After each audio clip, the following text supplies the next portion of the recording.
അകത്ത് ആളുണ്ട് മനുഷ്യ, അവിടെ ഇരിക്കേ. സത്യം പറഞ്ഞ വൈദ്യര് കൈപുണ്യമുള്ളവനാ.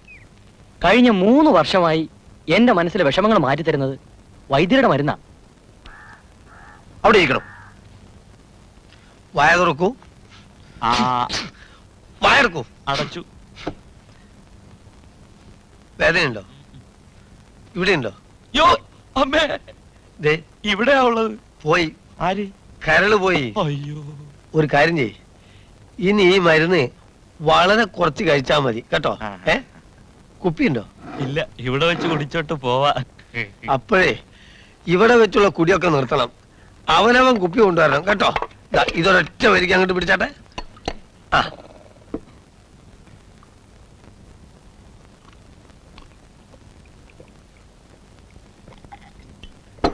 എങ്ങനെയുണ്ട്? ഇതാണ് കൈപ്പുണ്യം എന്ന് പറഞ്ഞത്. അതെനിക്ക് സ്ഥലം കാര്യാക്ക്.